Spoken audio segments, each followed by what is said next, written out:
Hey everybody, I'm Christopher Greene. You're tuning into amTV, Alternative Media Television. So there has been footage just released by the police department in Missouri and the mainstream media that allegedly depicts Michael Brown, the teen that was tragically shot down by an officer, and there's been no investigation done on either side yet to prove the defense of the police officer and or his malfeasance in shooting Michael Brown 10 times. There hasn't been a trial, so at this point it's all just hearsay on both sides. But footage was just released showing Michael Brown allegedly depicting him robbing a local liquor store just before he was tragically shot and killed, stealing cigars. A 6'4" man who pushed the clerk behind the counter and then walked out allegedly with the cigars in hand.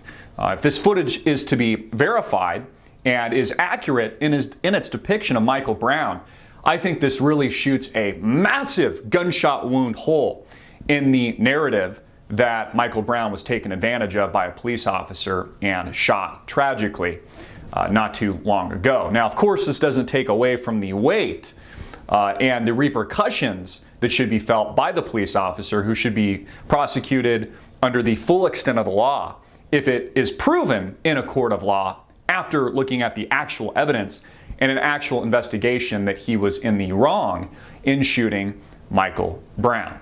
Now, this to me is just another example about how the mainstream media blows up a story and creates a narrative, this black man versus white man racist narrative, in order to fit an agenda without actually even reviewing any of the facts first. And I've personally found it, and have been finding it, very surprising, not just the liberal leftist media, but even some among us in the conservative alternative media, in the independent media sphere, actually supporting Michael Brown and defending that narrative without actually looking at the evidence.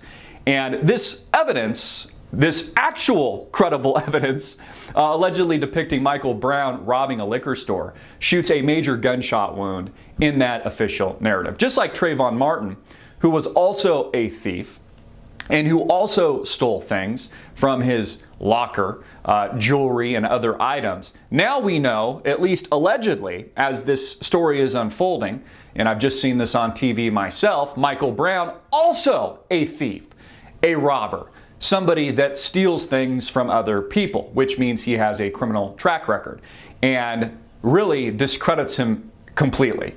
Now, again, this still should be investigated. The case still should be investigated by a court of law, and the police officer who has now been named should have to fess up to any actions or wrongdoing if that may in fact be the case. But on the flip side, nobody's defending the possibility that maybe the police officer was in the right.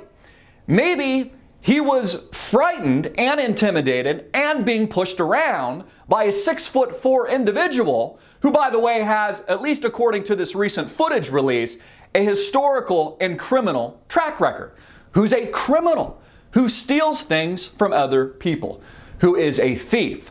And the mainstream media always shows these, cutesy little pictures, making these people look like they're little boys or something like that. The, image of a hoodie with Trayvon Martin, and looks like he's, 2 years old, sucking on a pacifier. Same thing with Michael Brown. When in actuality, these people and these kids are actually men.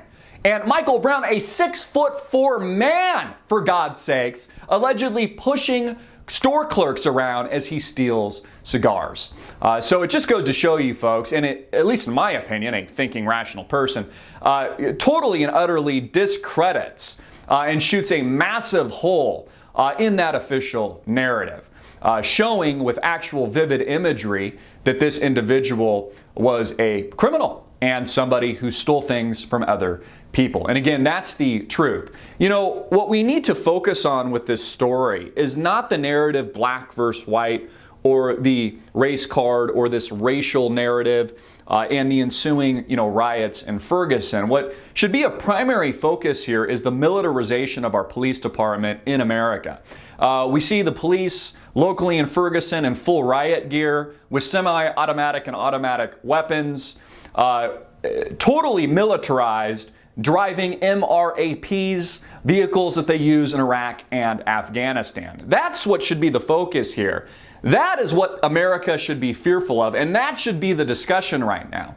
The fact that it's gotten out of hand, that unarmed protesters throwing their hands up in the air, and allegedly this kid who was shot with his hands in the air is the problem. The militarization of our police department is the problem. That should be addressed, and we should work as Americans to actively demilitarize local police departments and demilitarize situations like what we're seeing in Ferguson, Missouri today. That's the real issue. That's the real story here. And again, you can't ignore the truth, folks. You can't ignore the hard evidence, if this proves to in fact be actual credible evidence of Michael Brown stealing, really looking like a thug. I blasted an image of him on Twitter the other day of him flipping off the camera, and also there was images released of him showing gang signs, etc. I mean, I look at things like that and honestly it discredits that person. And if in actuality this was the case and he was and did have a criminal background and was the primary suspect in this recent robbery, it completely discredits Michael Brown entirely, 110%. I'm Christopher Greene. Get it out everywhere, make it viral, hard hitting it in your face, and click the link below to support our sponsor.